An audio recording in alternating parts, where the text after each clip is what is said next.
نفسي بتقوى الله جل وعلا. قال الله جل في علاه: يا أيها الذين آمنوا اتقوا الله حق تقاته ولا تموتن إلا وأنتم مسلمون. إخوة الأفاضل, namshukuru Allah subhanahu wa ta'ala ambaye katujalia mimi na wewe kuweza kuwa katika wale waliobahatika kuwa hai katika mwezi mtukufu wa Muharram wa mwaka 1448. Hii tuomba Allah subhanahu wa ta'ala tujalie mwaka huu wenye mwaka wa baraka, na atie baraka katika umri yetu na vile vile kwa familia zetu na watoto wetu, na Allah subhanahu wa ta'ala atujalie katika wale ambao kwamba watatekeleza mema katika mwaka huu wa 1448. Ikhwatul afadhil, kuna vitu vitano kuna kitu kimoja cha thamani ambao kama Mwenyezi Mungu Subhanahu wa Ta'ala aqsama biha fil Qur'an. Mwenyezi Mungu ameapa na hicho kitu takriban mara 5 ndani ya Qur'an, kuonyesha umuhimu na ubora jambo lile, na ili jambo ni la thamani kwa kila maisha mwanadamu. Ndio wakati mmoja anaulizwa Hasan al-Basri kwa jambo hili, na akasema maisha mwanadamu ndio inatafsiri jambo lile la thamani. Mwenyezi Mungu Subhanahu wa Ta'ala ameapa na wakati kwa njia 5. Ameapa na alfajiri wal fajr, ameapa na dhuha, ameapa na yaumul jumaa, ameapa na wal-layl, na ameapa na usiku ambao kama wenye baraka Lailatul Qadr. Hadhihi mawaqifu 4, hizi maeneo ambako Mwenyezi Mungu Subhanahu wa Ta'ala ameapa navyo ni vitu vya thamani. Wakati ni kitu muhimu sana katika maisha ya mwanadamu, wakati. Na Mtume sallallahu alaihi wasallam vile vile akatubainishia siku ya Kiyama, miongoni mwa jambo ambalo kwamba ataulizwa mtu yaumul qiyama, alivyosema la yarfa abdu qadamaihi yawm al-qiyama, hataweza kunyanyua mguu wake mmoja wenu siku ya Kiyama hata yusal, mpaka atakapoulizwa juu ya majambo 4. Miongoni akasema ataulizwa juu ya wakati wake. Vipi umetumia wakati wako? Na wakati kama tunavyoona kila mmoja anasherekea wakati wake. Wengine wanatumia munasabat, sherehe ambazo kwamba si za kisheria. Leo nimeingiza mwaka mpya, kila mmoja alituma salamu za rambirambi kwa mwenzake na kutakia mwaka mpya Muharram, mwezi mpya, mwaka mpya. Nini tafsiri ya wakati katika kwa Muislamu? Tafsiri ya wakati ambao kama Mwenyezi Mungu Subhanahu wa Ta'ala ameapa naye. Ndio Hasan al-Basri aliulizwa suila ni wakati, aliulizwa Hasan al-Basri rahimahullah, wakati ni kitu gani? Akasema ya ibnu Adam, e mwanadamu, innama anta al-ayyam, innama anta al-ayyam, we mwanadamu ulivyo hivyo wewe ndo wakati. Innama anta al-ayyam, wewe ndo wakati. Wa idha dhahaba al-yawm dhahaba ba'dhuka, kila siku inapoondoka vile vile sehemu yako katika maisha yako inaondoka. Tumemaliza mwaka uliopita 1447, imeondoka, la yarji, haitarudia. Tumeingia katika mwaka mwingine. Usihesabu huu mwaka umeingia ndani yake, hasib nafsak, ihisabu nafsi yako yale ambayo kwamba uliyafanya katika mwaka jana, ni yapi ambayo kwamba sikufanya na ni yapi ambayo kwamba niliyafanya, kwa sababu Allah Subhanahu wa Ta'ala qada ala jami'il khalqihi bil fana. Mwenyezi Mungu Subhanahu wa Ta'ala ameshapitisha amri katika viumbe vyote katika ulimwengu vitakuwa vyenye kuondoka. Alivyosema Mwenyezi Mungu Subhanahu wa Ta'ala, wala tad'u ma'a Allahi ilahan akhar la ilaha illa huwa kullu shay'in haliku illa wajhahu lahul hukmu wa ilayhi turja'un. Aya nyingine Allah Subhanahu wa Ta'ala sema kullu man 'alayha fan. Kwa hivyo ikiwa wewe mwanadamu unajua ile wakati ambao kwamba uko naye si ya milele, Mwenyezi Mungu Subhanahu wa Ta'ala ametuumba sisi na tunajua wakati wetu ni wa kuondoka. toka alfajiri mpaka saizi, ile muda imeondoka, imeenda. Yale dakika na sekunde yanapita, inapungua maisha yako. Masaa ambayo kwamba tumekaa kuanzia fajiri mpaka saizi ni saa 6 na dakika 50. Kuanzia wakati wote, kuanzia kurudi nyuma, ilikuwa ni umri wako, ni maisha yako imeondoka. Unasherekea, lakini ajali yako inakaribia na maisha yako inakuwa yenye kuondoka.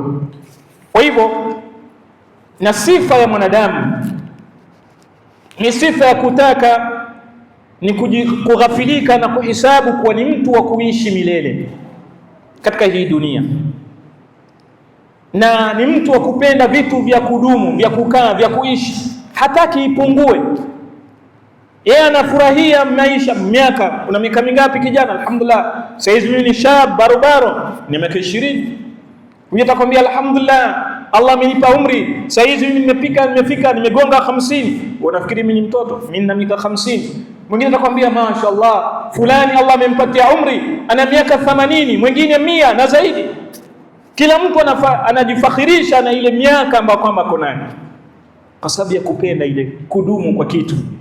Lakini hii ndo moja katika sifa ikampelekea Iblis la'natullahi alayhi kuweza kujaribu kumghilibu Adam alayhi salam ndani ya janna, akimwambia Allah subhanahu wa ta'ala, akituambia fawaswasa ilayhi shaytan, baada kuumbwa Adam alayhi salam, basi shaytan akawa nimekumtia waswasi kumwambia ya Adam, Adam, hal adulluka ala shajarati al-khuld, je, nikuonyeshe mti ambao kwamba itakupatia albaqa, kuishi maisha marefu, haitopungua, wa mulk, na ufalme, leadership.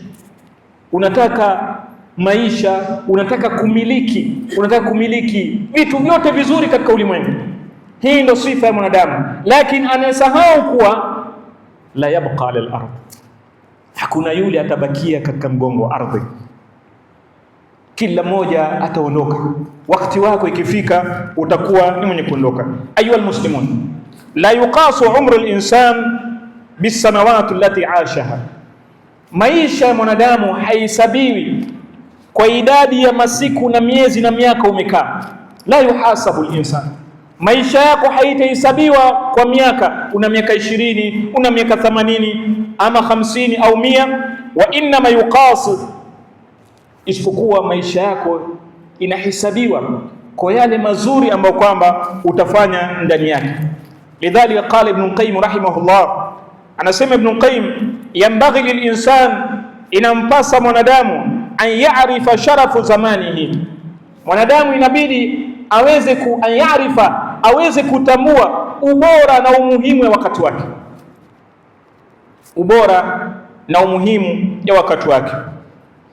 Fala yudhaya minhu lahdatan fi ghairi qurbatin, usipoteze wakati wako, usiharibu wakati wako, usiharibu hata sekunde moja, isipokuwa itumie katika njia ya kujikurubisha kwa Mwenyezi Mungu Subhanahu wa Ta'ala, au katika masala mambo ambayo itakuletea maslaha katika ulimwengu.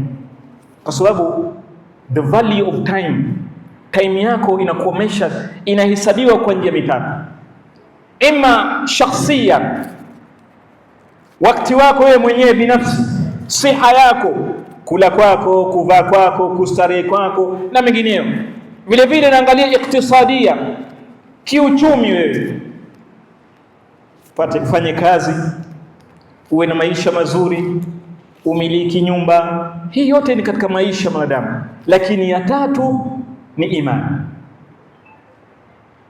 Wakati wako umeitumia vipi katika alaka, uhusiano wako na Mwenyezi Mungu Subhanahu wa Ta'ala? Huu mwaka umepanga nini katika maisha yako? Hii mwaka ambao umeingia, unasherekea, unamwomba Allah Subhanahu wa Ta'ala akujalie iwe ni mwaka wa fanaka. Umeandaa nini wewe binafsi katika maisha yako? Umejiandalia nini? Vile vile katika mipangilio ya maisha yako, uchumi wako umepanga nini? Na vile vile katika ibada yako umepanga kitu gani? Muislamu haamki tu basi yeye ameamka na kuanza shughuli zake. Ndio Allah Subhanahu wa Ta'ala ametujalia tuna vipindi vitano vya sala: fajr, unasali, baada alfajiri unapanga, umemaliza unakuja dhuhur, unamwomba Allah subhanahu wa ta'ala yale ambayo kama pengine hukuweza kutekeleza baina alfajiri mpaka dhuhur, Allah kuwafikisha, na yale ambayo kama ulifanya unaomba tawfik, tena unarudi asr, unamaliza, unarudi maghrib, unarudi isha, baada isha unalala, umeomba dua, umepanga, unaamka fajiri. Daur mwaka mzima unazunguka kasemu kama hiki. Lakini malasaf shadid, utapata wengi hakuna nidhamu ya kupanga, kila kitu imepanga. Hata tuliofunga jana, tukiangalia siku ya Ashura juzi na jana, na wengine wanafunga jana na leo, na wengine mpaka kesho, imepangika katika kalenda ya Uislamu. Ramadhani itakuwa lini? Eid itakuwa lini? Arafa ni siku gani? Ashura itakuwa ni siku gani? Muharram ni wakati gani? Hijra ilikuwa ni wakati gani? Kila kitu ilikuwa na nidhamu yake. Lakini ikiwa wewe utaishi bila kupanga wakati wako, utakuwa katika hasara. Allah subhanahu wa ta'ala anaapa na wakati, asema wal asr innal insana lafi khusr illa alladhina amanu wa amilu salihat. Kwa hii wakati watu wengi wamo katika hasara. Wakati haisabiwi thamani wakati kwa mali. Una mamilioni, una kizazi kubwa, una hadhi, una cheo, una fursa, ukasema basi mimi nina wakati, niko busy na wakati. Wakati wako inaangalia fil amali salih, ni vipi umetumia wakati wako katika taa ya Mwenyezi Mungu subhanahu wa ta'ala. Na salafu salih, umma musabiqa, waliangalia qimatul waqt, thamani wakati ilikuwa kwao ni kubwa zaidi kuliko mimi na wewe tunavyoiangalia wakati. Wao salafu salih walichunga wakati zaidi kuliko vile sisi leo tunachunga hela zetu na mali yetu. Wao waliona kuwa dhahabu na fedha na mali, cheo si thamani kubwa kwao, wakati ndio ilikuwa na thamani. Ndio ukiangalia Ibn Qayyim rahimahullah anasema idha'atul waqt ashaddu min al-maut, mtu kuharibu na kupoteza wakati wake ni mbaya zaidi, ina hasara zaidi, ni madhara makubwa kuliko mauti. Al-maut taqta'aka min Allah wa darul akhir. Anasema ikiwa mtu atapoteza wakati wake, wakati ukiipoteza imekata uhusiano wako na Mwenyezi Mungu Subhanahu wa Ta'ala, jambo la kwanza. Pili, imekata mafanikio yako kesho akhira. Lakini mauti, kifo, imekata uhusiano wako na dunia na waliomo katika dunia fakat. Kwa hivyo ikiwa wakati wako peke yake hautaitumia katika njia nzuri, ni wangapi walikuwa na wakati kina Qarun, walitumia watu wakati wao mali, kutafuta mali, lakini mali ikabaki. Ni munakasha Mwenyezi Mungu Subhanahu wa Ta'ala akizungumza baina ya mja alikuwa katika sakaratul maut na malaika, anaambiwa innama amwalukum wa auladukum fitna. Hii mali tunakimbilia sisi, si haramu kuwa na mali, si makosa kuwa na mali, si makosa kutafuta mali, lakini isikurudishe nyuma katika misingi yako ya maisha. Hii maisha kwamba tunaishi kila sekunde, kila saa, kila siku, wiki, mwezi, mwaka, utaulizwa mbele ya Mwenyezi Mungu Subhanahu wa Ta'ala. Thamani yake ni kubwa. Akasema Mtume sallallahu alaihi wasallam katika hadithi iliyopokewa na Abu Bakr Siddiq, anna rajulan qala ya Rasulullah ayu nas khair. Sahabi mmoja anamuuliza Mtume sallallahu alaihi wasallam, nani ambaye ni mbora? Katika ulimwengu wa leo tutaangalia watu katika masala ya umiliki. Fulani ni mbora, mashallah, yuko na discipline katika wakati wake. Kivipi? Nyumbani, kazini, nyumbani. Huyu anahesabika ni munal muflihin, huyu amefaulu. Hapatikani sehemu zingine. Yeye ni kazi, akitoka kazini ni nyumbani. Watu wanamtafsiri kuwa huyu ndo mbora. Na fulani vipi? Sasa fulani mashallah, huyu mashallah ni kazi, anatafuta kutengeneza dunia yake, ni kazi, hakuna shughuli nyingine. Kwambia niko busy, nitakutonana wakati fulani, inshallah nitakupigia, niko busy. Wapi? Fil amal. Yeye yuko busy katika kutafuta dunia. Kwa hivyo anauliza ayu nas khair, nani ambaye kama ni mbora? Qala Mtume sallallahu akasema khairun nas man tala umruhu, mbora yule ambaye kama ni mbora ni yule ambaye kama Allah subhanahu wa ta'ala anarefusha umri wake, wa hasuna amalu, na akafanya amali yake ikawa ni nzuri. Na hakuna amali ambayo kama ni nzuri kama taa, kumtii Allah subhanahu wa ta'ala. Sisi tukijiuliza, sisi kam minan nas, ni wangapi kati yetu sisi kuanzia fajr ulipoamka mpaka saa hizi qira'ata kitab Allah, umesoma Qur'an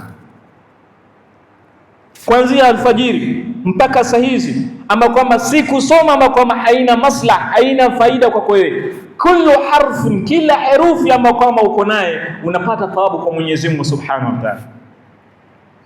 Anauliza mmoja katika salafu salih, mbona wewe hunywi chai na huli? Kasema mimi huwa nahuzunika wakati nakunywa chai. Ile muda mimi natumia kunywa chai, nikipiga katika mizani ya uwepesi wangu wa kusoma Qur'an, inanitosheleza mimi kusoma aya 50 ya Qur'an. Allahu akbar. Yeye anaona kunywa chai ama kwamba si haramu, ni haki ya mwili, lakini amepoteza nafasi ya kusoma aya 50 ya Qur'an kwa sababu ya kunywa chai. Mwingine anakuambia mimi niko free, twende tukanywe chai. Basi wanaenda kukaa, wanapoteza muda, wakati hata walikuwa kwenye mgahawa wanakunywa chai. Mwingine yuko sehemu anapoteza wakati wake kwenye ufuo wa bahari, linapumzika. Leo ni weekend. Alwaqt qimatul waqt. Kisha Mtume sallallahu alayhi wasallam akasema alkayisu man dana nafsahu wa amila lima ba'da almaut, yule ambaye kama ni mwerevu ni mtu ambaye kwamba anahisabia nafsi yake kila kitu ambayo kwamba anayafanya kwa ajili ya kesho ya akhira yake. Ibadallah, umri, maisha ambayo kwamba tunaishi neematun adhima, maisha ambayo kwamba Allah subhanahu wa ta'ala ametupatia, hii maisha ni neema kubwa. Nenda hospitali, tizama, kila mmoja ana mashakili yake. Mwingine ameletwa pengine ni sikio tu linamuuma, maumivu, anachosikia anakwambia sikulala usiku. Wewe alhamdulillah, Allah alikupa afya ulilala kwa amani. Mwingine jicho, una vumbi, uchafu ilimwingia tu, imemtia madhara, dhiki, usiku kucha hajalala. Mwingine jino, mwingine amevunjika, mwingine ni maradhi, mwingine ni hii na hii. Lakini wewe Allah subhanahu wa ta'ala amekupa siha na umri ambao hakuna mtu anatamani mauti. Itumie katika taa ya Mwenyezi Mungu subhanahu wa ta'ala. Fakaannama qimatu wasaa wal yawm laha ahmiyataha, kama vile tunapojua kuwa kila sekunde, kila dakika, kila siku ina umuhimu katika maisha ya mwanadamu. Lianna, kwa sababu maisha ya mwanadamu ni madrasa. Hii dunia ni chuo, shule, na shule, performance ya shule hutizamwa na utumizi wa wakati. Kila dakika, kila somo imepangiwa wakati wake, kuanzia asubuhi mpaka jioni. Ukimaliza kuna mtihani, ukimaliza mtihani kuna graduation, ima umefaulu au umeanguka mtihani. Na hivyo hivi ndio maisha ya mwanadamu. Kila yom, kila siku Allah anatuhisabu sisi yale ambayo kama tunafanya, ni hisa, ni lesson, ni hisa tunaattend. Asubuhi ilikuwa na somo lake, saa hizi tuko kwenye nyingine, baada ya sala tutakuwa kwenye nyingine, mpaka usiku, mpaka kesho, mpaka mauti kufikia. Kisha katika barzakh, kwenye kaburi, wenda kwenye mtihani, wenda kwenye mtihani kama ametueleza Mtume sallallahu alaihi wasallam masala ya pale kaburi. Graduation yako yaumul qiyama, fa amma man utiya kitabahu bi yamin fa sawfa yuhasabu hisaban yasira wa yanqalibu ila ahlihi masrura, wa amma man utiya kitabahu bi shimali fa yaqulu ya laitani lam uta kitabi. Kwa hivyo huko ndo graduation. Kwa hivyo hutoweza kupita mtihani ikiwa wewe ukuwa ni mtu ambaye kwamba unabidii katika hisa zako. Wakati wa masomo huhudhurii somo, hupatikani shuleni. Ndio vile vile maisha yetu sisi. Usitarajie pengine pale kaburini utaulizwa ile maswali, kabla nishaambiwa nitasomewa talqini, nitaulizwa man rabbuka, nani mola wako, nani mtume wako, ipi dini yako, kisha unaambiwa jibu, sema hii na hii. Jawabu litakuja kwa amali ambayo kwamba uliweza kufanya. Ikhwa fillah, wasiyatun adhima awsa biha Rasulullah sallallahu alaihi wasallam li Abi Dharr al-Ghafari. Wasia mzito Mtume sallallahu alaihi wasallam anamuhusia Abu Dharr al-Ghafari akimwambia Abu Dharr, ewe Abu Dharr, iyyaka wat-taswif bi amalika, tahadhari kuchelewesha amali yako ati kesho utafanya. Tahadhari kuwa ni mtu mwenye uko na raghaba katika taa ya Mwenyezi Mungu Subhanahu wa Ta'ala, kama vile tulikuwa na raghaba katika mwezi mtukufu Ramadhani. Kuna wengine malasafi shadid, raghaba ya kufanya amali salih, kukimbilia khairi ambapo kama ni mawasim, kuna misimu ya khairi. Kama kuanzia wiki iliyopita na jana tulizungumziwa faida peke yake ya kufunga yaumu Arafa, tukazungumziwa vile vile siku za Ashura, Taasua na Ashura, umuhimu wake. Lakini si ajabu kuna Muislamu hakufunga na wala hataki kufunga. Alikuwa nasiha, alikuwa na wakati, lakini kwa sababu anaona kuwa haina umuhimu, yeye anajua saumu ya faradhi kwake ni Ramadhani. Hizi zingine akiambiwa anaona kuwa wale waliofunga nini imebadilika, daraja yao imeenda juu mbele ya Mwenyezi Mungu Subhanahu wa Ta'ala. Na wewe hukufunga, nini umeongeza zaidi? Ulivyokuwa jana ndo labda tuko na wewe leo, hakuna kikubwa zaidi, lakini kwa sababu ulihini wakati wako, ulitumia vibaya wakati wako, Mwenyezi Mungu Subhanahu wa Ta'ala anakuwa ni mwenye kukasirikia. Na Qur'an, Mwenyezi Mungu Subhanahu wa Ta'ala ametupa habari na kutuelezea madhara na majuto ya wale ambao kwamba watalia siku ya kiyama mbele ya Mwenyezi Mungu Subhanahu wa Ta'ala kwa sababu ya kututumia wakati wao vizuri. Wakiambia Mwenyezi Mungu, Rabbana absarna wa sami'na. Rabbana absarna, time haiwezi kurudi, wakati kishapita khalas. Kwa hivyo wanaambia Mwenyezi Mungu, Rabbana absarna wa sami'na. Sasa tunaona sisi, tunajua umuhimu ya wakati, naona thamani ya umri wangu ambao kwamba nilikuwa naye imepotea. Wasami'na, na tunasikia sasa, tunajuta. Farji'na na'mal salih, turudishe tufanye yale ambayo kwamba hatukuweza kuyatekeleza. Turudishe tufunge, hukufunga siku ya Ashura, hukufunga siku ya Arafa, hukufanya hii, hujasoma Qur'an, hukusali fajr, hujasoma suratul Kahfi, ni siku muhimu yaumul Jumaa, hujamsalia bwana Mtume sallallahu alaihi wasallam. Siku ya kiyama mauti na kufikia wewe, ndio unaona zile faida kama umepoteza. Na Mwenyezi Mungu, Rabbana absarna wa sami'na farji'na na'mal salih. Allah Subhanahu wa Ta'ala anakupa majibu hapo kwamba ni ya kuonyesha madhara ambayo kwamba uliingia ndani yake. Kalla innaha kalimatun huwa qailuha. Haya ni maneno ambayo kwamba wao hupenda kusema kabla ya kufariki, kabla ya kufika kuingia katika hisabu ya siku ya kiyama. Kalimatun, hii ni maneno ambayo kwamba huwa qailuha, mara nyingi huwa alikuwa ni mwenye kuisema katika dunia.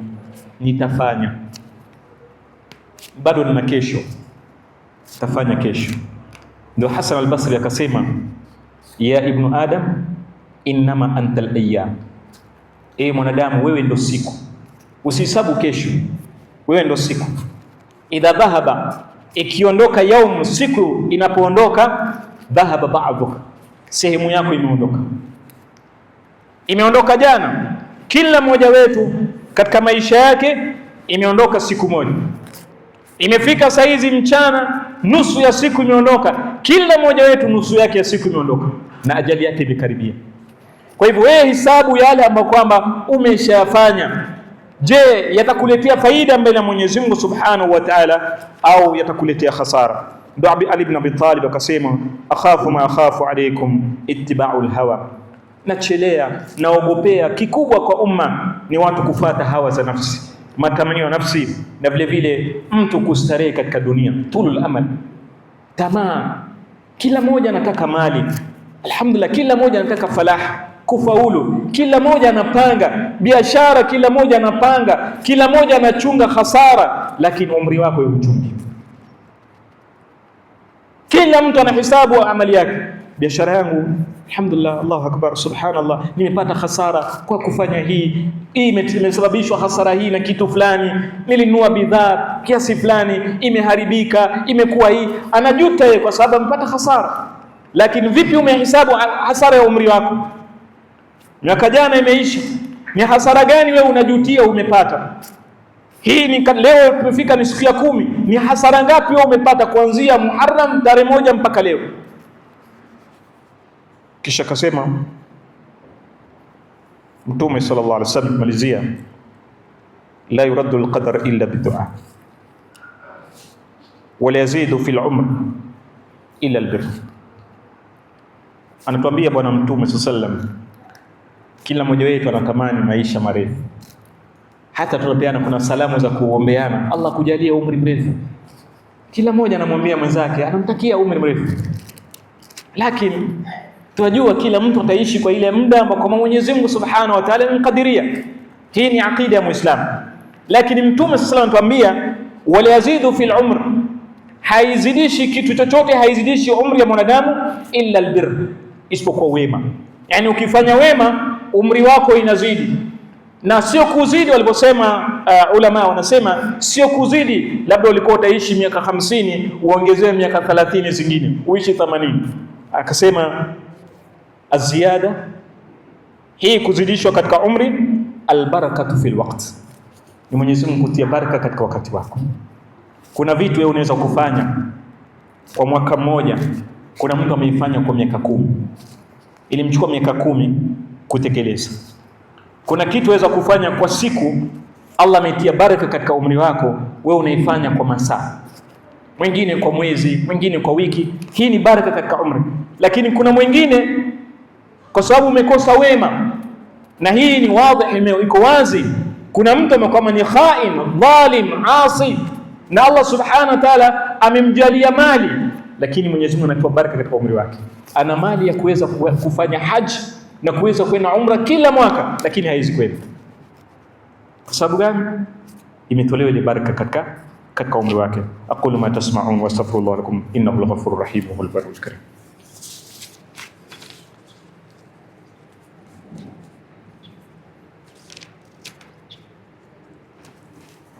Alhamdulillah rabbil alamin wassalatu wassalamu ala rasulillah wa ala alihi wa ashabihi ajma'in. Ba'd. Ikhwatul fadhil, ni wajibu ya kila mmoja wetu, kama vile tunapopanga maisha na amali yetu katika ulimwengu, kufaulu kwetu, kuepuka hasara, kuepuka madhara katika kila fani ya maisha tunapanga. Kadhalika vile vile ni muhimu sana sisi kupanga maisha yetu. Umri wako lazima uipangie, na hasa katika taa ya Mwenyezi Mungu Subhanahu wa Ta'ala. Mali itabaki, kizazi itabaki, kila kitu limiliki katika ulimwengu itabakia. Hizi ni temporary, zitabakia hapa. Lakini alipotambia bwana Mtume sallam, anapokufa mwanadamu hufuatwa na vitu vitatu: mali yake, jamaa zake na amali yake. Lakini hivi viwili vitarudi, lakini kimoja kitabakia na wewe ila qiyam saa, na ni amali. Tutumie wakati wetu mara nyingi sana, na tuhisabu wakati wetu. Unapokwenda kulala usiku, umelaza ubavu wako juu ya kitanda, jiulize nafsi yako, madha amilta, leo umefanya nini? Leo wakati wako leo, ilao tu hiyo siku moja peke yake, lao ingekuwa ndio utahesabiwa ima kuingia janna au jahannam. Je, wewe ni wapi? Akasema hasibu anfusakum qabla an tuhasabu, kila moja ahisabie nafsi yake kabla hajahesabiwa siku ya kiyama. Na kila moja apange. Miaka ina miezi 12, aliposema Allah Subhanahu wa Ta'ala, inna iddatash shuhur, miezi ni 12. minha arba'atu hurum. Allah katujalia ndani yake kuna zile fursatu dhahabia za kukithirisha ibada, lakini kuna hizi miezi mingine tusifanye dhulma ndani yake.